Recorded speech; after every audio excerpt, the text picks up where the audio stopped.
So before I begin, I have to tell you that I do a lot of public speaking, but I've actually never had the privilege to introduce anybody of the stature of the Honourable Stephen Point, so I'm a little nervous. So one of Chilliwack's finest and British Columbia's finest, and indeed our whole country's finest.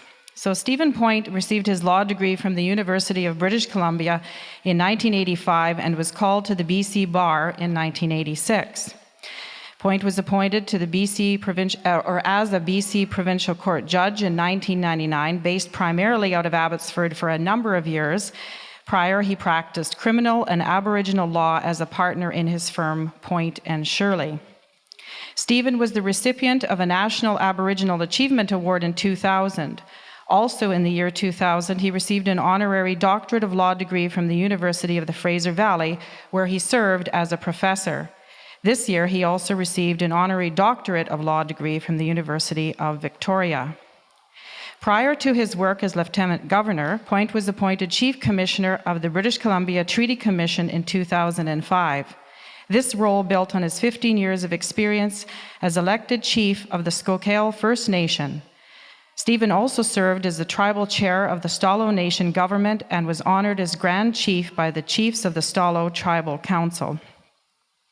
In December 2012, the Honourable Stephen Point was appointed by Minister of Justice and Attorney General Shirley Bond to act as champion to provide advice to government as it implemented the recommendations as set out in the Missing Women Commission of Inquiry Final Report, and to chair a new advisory committee on the safety and security of vulnerable women.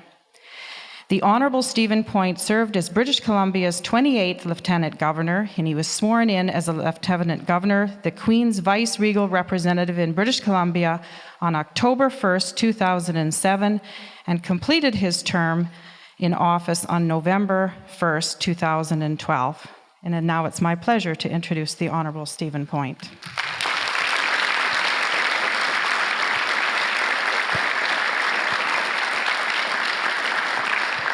Well, this is not like any minister I've ever seen.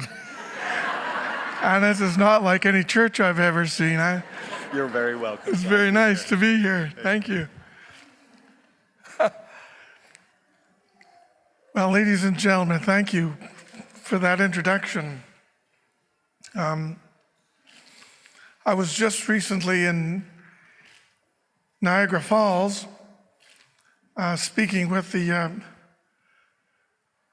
representatives across the country who were worried about getting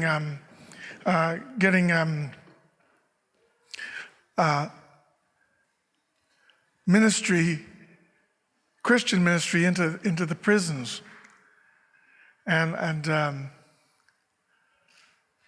we went down to the local hotel, and we were kind of wandering around, and there was a sign that said Chilliwack. And I go, what the heck? Chilliwack? And I said to my wife, because on the 21st of April, we've been married 42 years now. That was our wedding anniversary. And I said, look, there's a sign that says Chilliwack. Isn't that interesting? And it turned out it was the band Chilliwack. You know, they're still playing. Good Lord, they must be getting old. But they phoned my mother when they were starting out. The late Richard Malloway was photographed on their first album at Stanley Park. And they phoned and they wanted to know what this word meant, Chilliwack. They'd been asking everybody what this word meant. And they'd been getting different answers. Of course, it's the name of the local tribe here, right? When the settlers arrived, began coming in the gold rush era in 1858, most of them were coming in from San Francisco. All of them Americans, previous gold rushers. And when they got to the valley here, of course,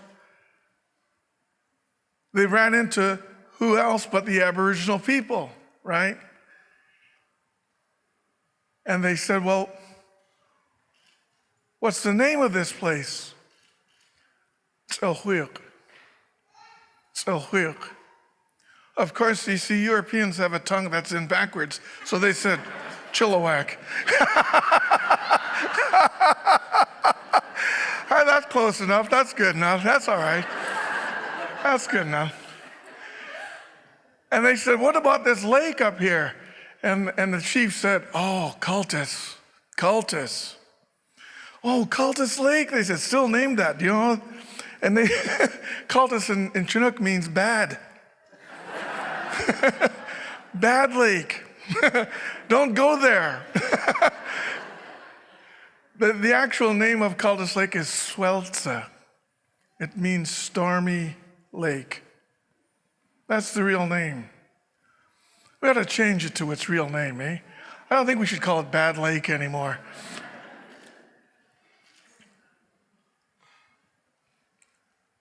My father's from Musqueam. My mother's actually from Samath. And in our culture, you belong to your mother. When you're born, there are elders who still remember the language of the children, and they sit with the child after the child is born to ask them, who are you? How did you die? How do you like to be held? Are there foods that you like to eat? Because it's our understanding and our belief that children are born over and over again.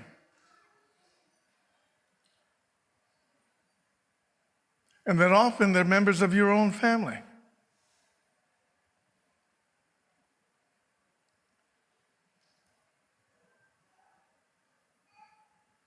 And they'd give you a little pet name for a little while, because a lot of children didn't live to their first birthday.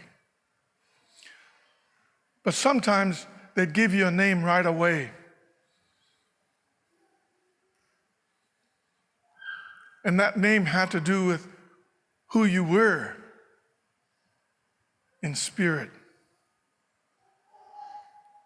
Because you've come back to us now.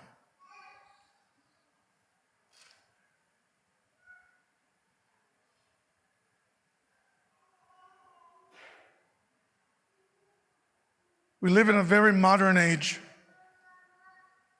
with modern ideas. And we like to believe that we're very civilized and progressive, enlightened humanitarians. Yet some of our best ideas have endured for hundreds and thousands of years, and we've forgotten them. We've put them away.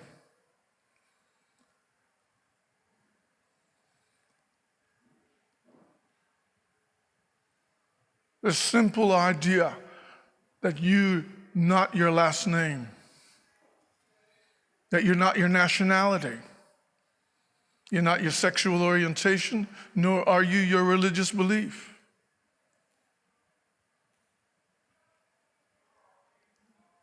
But rather you are something deeper, much deeper. You're a spirit. You're a soul. And every once in a while, as human beings, there are moments in your life. These moments happen infrequently, not often enough for my liking. Times when you have clarity of purpose and understanding, moments of appreciation. Even the grass looks greener. And in these moments, you are entirely connected to something much greater than yourself.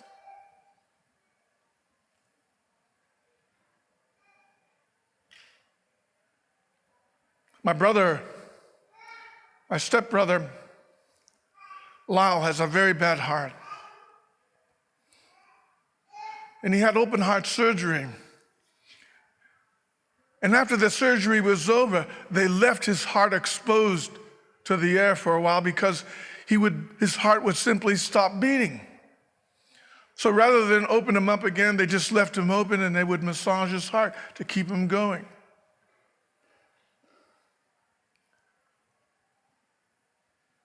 When his father got there to visit him all the way from Terrace, he said, "You know, Dad, Uncle George was here." "Uncle George?" "Yeah, he was here in the room talking to me." Uncle George, of course, had been dead for a long, long time. And that young man had never even met him.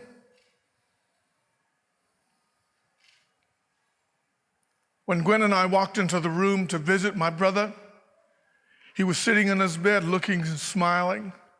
And you didn't need a light bulb to see where he was because he was glowing. He was so bright.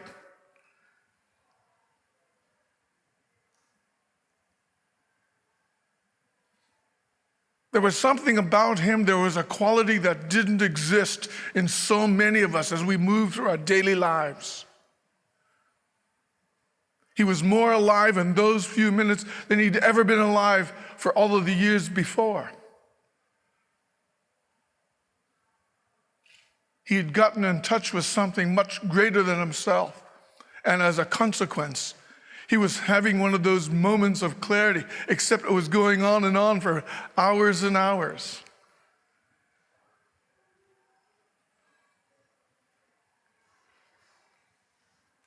And I see people like yourselves who are working in difficult situations with troubled families, sometimes with children who've been abused. Sometimes these children are suicidal.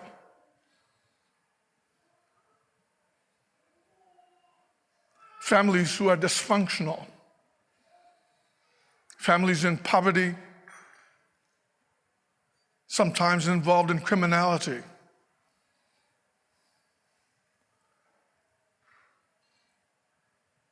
And I know that sometimes you get home and you wonder, why am I doing this? I'm tired.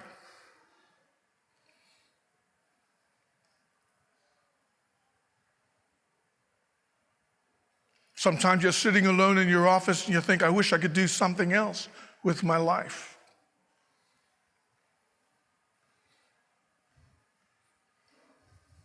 And you were like me one day, sitting on the mountainside, looking over this huge vista. Beautiful, beautiful day.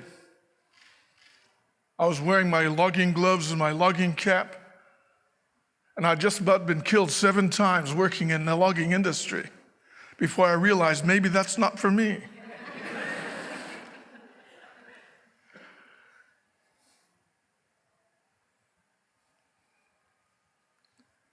And I was sitting there having one of those moments of clarity, thinking to myself, you know, I've got to change what I'm doing.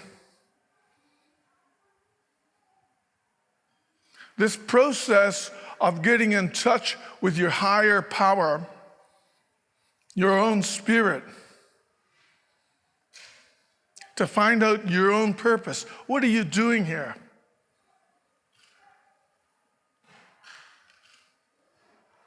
Empowers you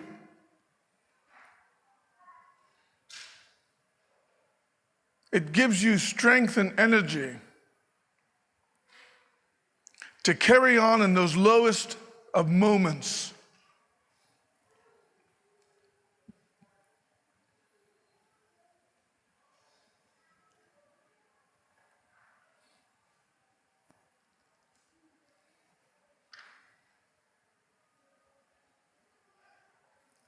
There's a medical doctor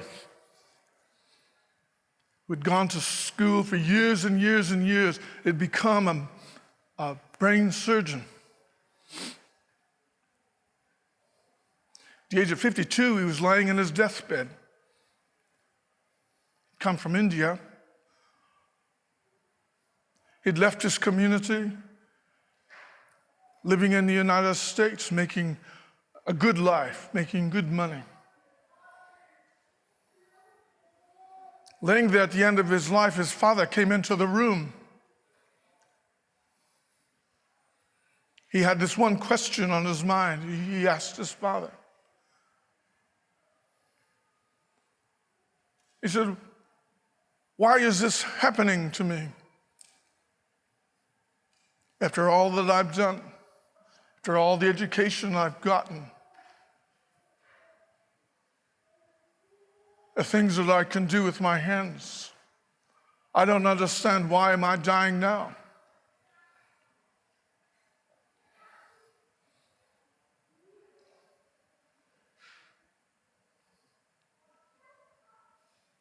And this struggle to understand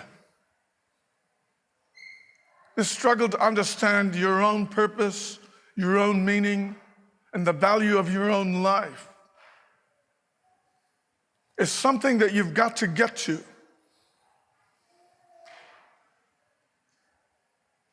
This journey that you're on isn't to become wealthy, is not to become famous. It has nothing to do with the car that you drive.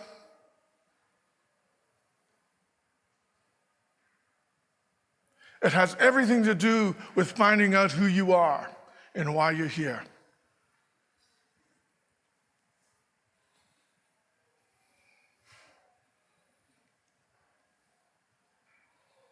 I love the words of Sister Mother Teresa. They're going to talk about you, she says, but love them anyway.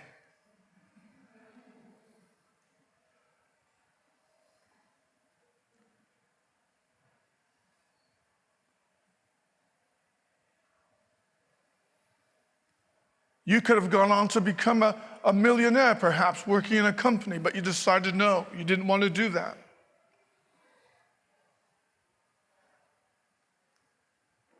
You wanted to serve your community.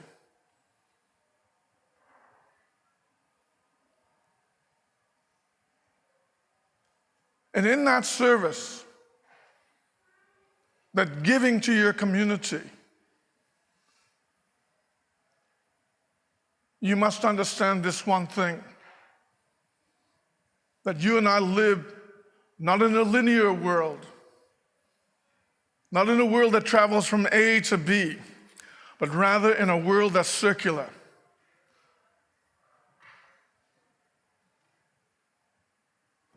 And that what you put into this circle comes back to you.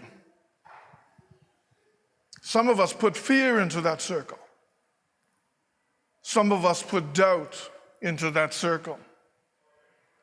And that's exactly what comes back to you.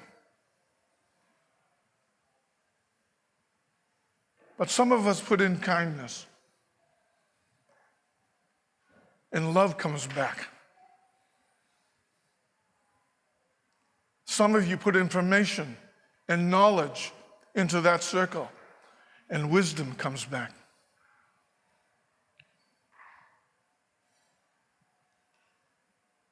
Some put hatred,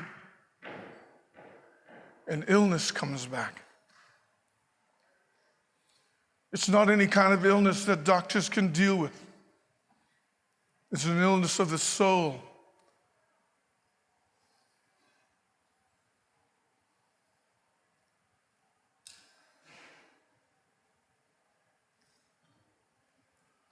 A long time ago, our people used to understand the power of the Spirit.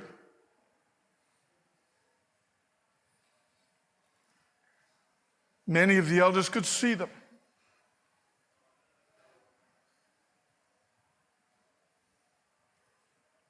And they understood that there was a God up there. They understood that there was a creator of all good things.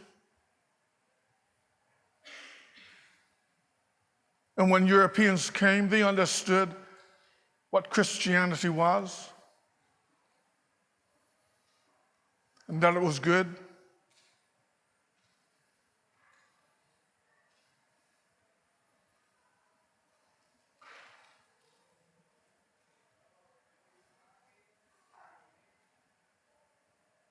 But I can tell you that there are still boundaries that exist between our peoples, barriers that need to be removed, misunderstandings that need to be clarified, new pathways to healing that we can share one with another. Too many of our children are in care of the ministry. Too many of our children aren't succeeding in school.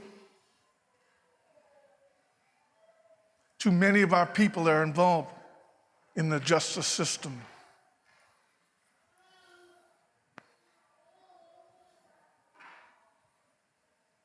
Part of the problem is simply a misunderstanding of our perspective of the world and how we see it.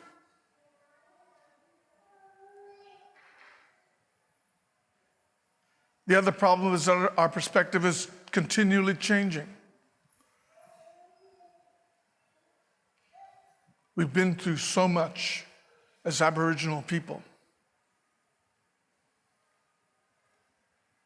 But the purpose of our life, the reason that we're here, has not changed.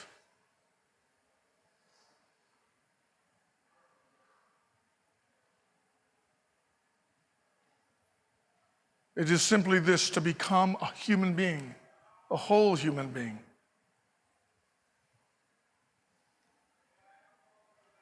Much of the things that we teach our children have to do with that simple task.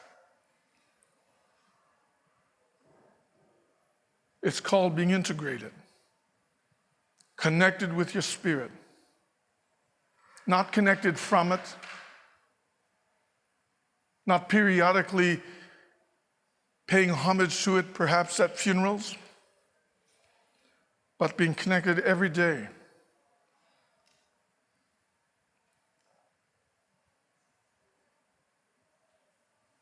And in our worldview, our perspective, everything is alive. The mountains are alive. The water is alive. Even the air that we breathe has a life force.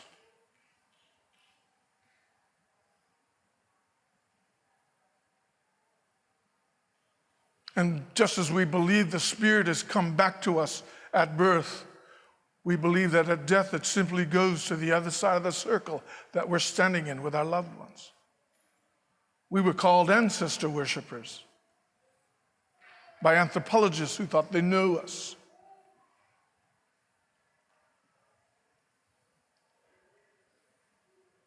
We simply understood that spirit is real, just as real as you and I.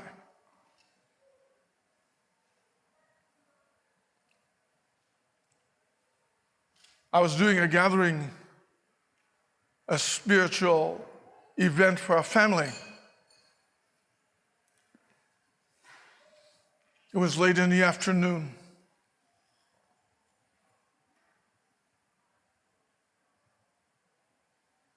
And as we were commencing and beginning to do the work, people were standing quietly and reverently. And as we were finishing, they began to mill around and talk to one another. But there was one lady standing there still. She had a black gown on. She had a black scarf on her face, and she was looking down at the place where the offerings were.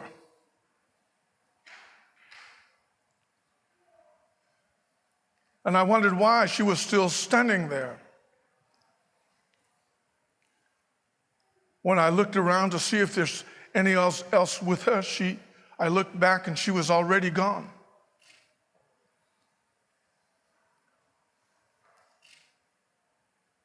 So I explained to the family that there was someone standing here.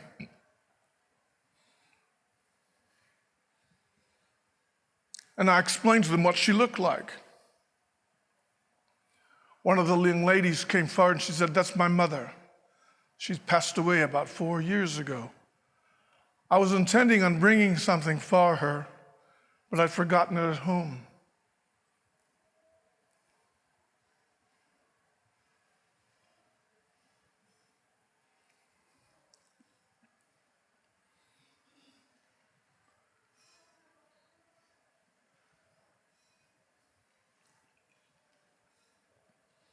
We do live in a modern world, a construct, something that you and I have developed.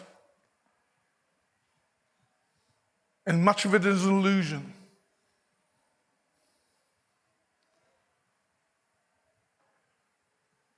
Something that preoccupies ourselves while we're here in this world.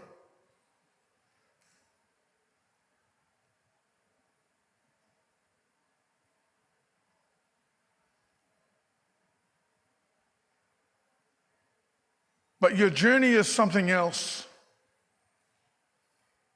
And we can never forget that, regardless of what you may be doing. Your journey to discovering who you are and why you're here.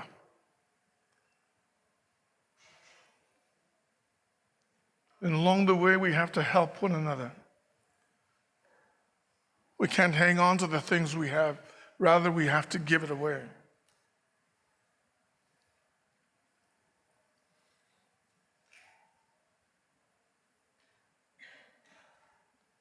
And for too long, our people have been too quiet about our own perspective. And we wonder why you don't understand who we are. In everything that I've done, people come up to me and they say to me as a treaty commissioner, Steve, I go out to the communities and the people won't speak to me. I remember taking on the job that Mel Folkman had given me, and I was working in the schools. That wasn't the first time I'd actually worked as a homeschool coordinator. After sitting on that hill as a logger and I decided to leave that job, I took a job for $550 a month working in schools. They gave me a little yellow car at the Chilliwack Area Indian Council. And I began to visit the students at the schools. I went into one of the classrooms and there was a little girl sitting there, a native girl, the only one there. And I explained to her who I was and what I was doing. So she brought out her books and she began to show me her work. And I finally had to say, I can't stay too long. And she kept on talking and showing me her work. And I finally said, I have 3 other schools to go to today. I have to go now. So I left her and I went walking down the hallway. And as I was just about to the doorway, there was the footsteps. You could hear them coming behind me as someone was running and trying to catch up to me.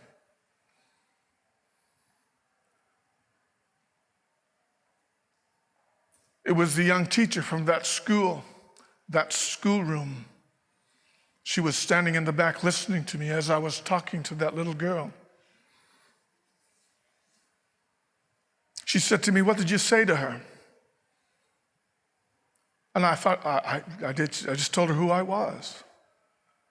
She says, "No, what did you say to her? She's been here for 3 months and hasn't said a word to any of us. Why was she talking to you?" And that's exactly what I heard every time I went into a courtroom as a judge. The native kids could come into the room and they'd wave at me. "Hi, Your Honor." I said, "Billy, what are you doing here again?" He just shakes his head, "I don't know."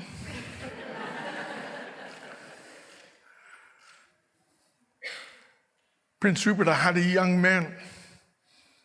Every week was the same thing. In jail for drinking. I said, "Johnny, what are we going to do with you?"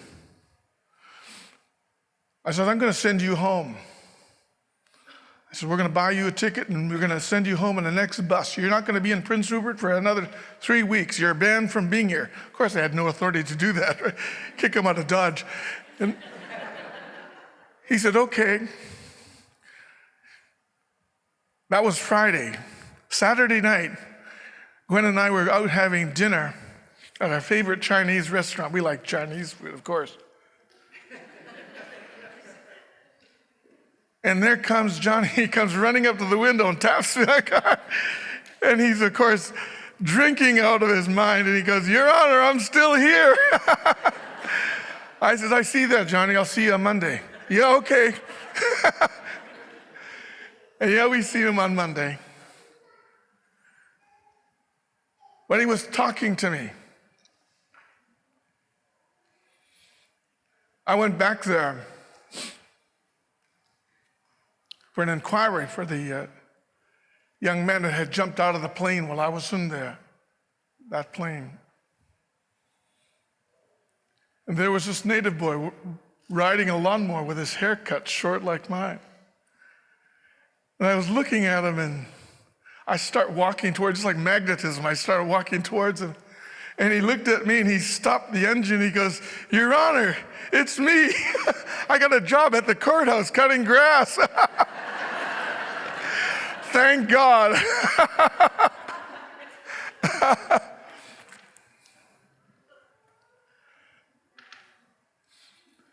You and I aren't that different. But there's still many things that we can learn from one another.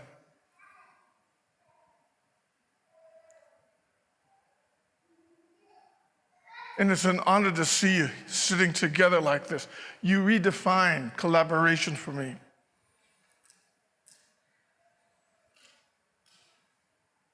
You're doing something that ought to be done in the entire country to begin to address the issue of suicide and battered women's syndrome and the prostitution issues that punctuate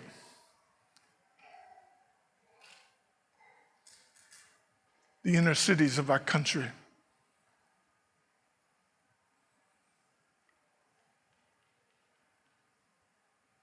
Most of the women in the downtown east side come from broken homes. They end up down there. They become subject to the pimps and the drug dealers.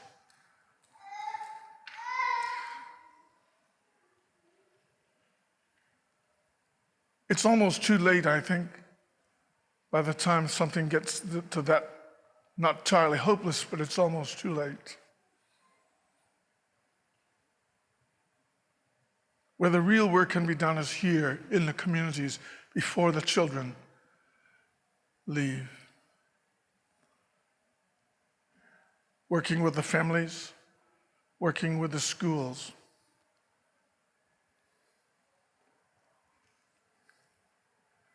You know, when I went to high school, there was a guy named Mr. Shannon. He was a drafting teacher. When you walked into Mr. Shannon's class, he said, "These are the rules. You don't talk when I'm talking.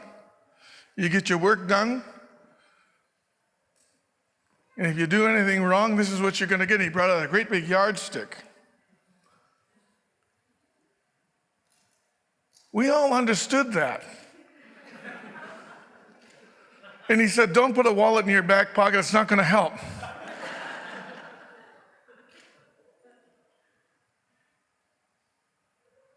And when we did screw up, you expected to get it. Sometimes it was a mark of honor to say, "I got it from Mr. Shannon and survived." Somehow this balance, we've got to find it again in our schools, where the teachers are highly respected, as they should be, and the parents still maintain entire responsibility. There's something happening in our school systems today, in our public school systems, that must be addressed.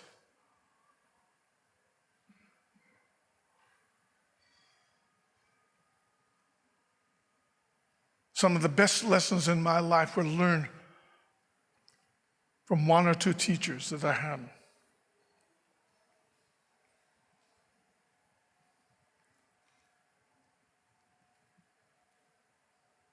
But our schools seem to be this place of disarray almost, and violence.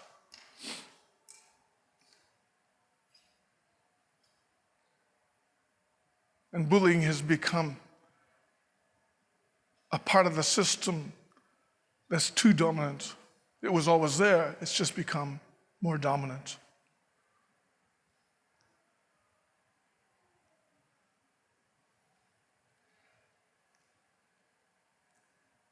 But you know, I'm 62 now, this year, 62.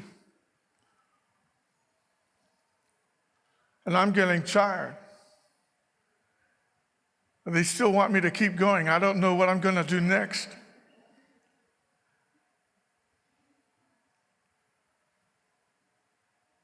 But I understand this one thing, that when I wake up in the morning, I feel good about what I'm doing.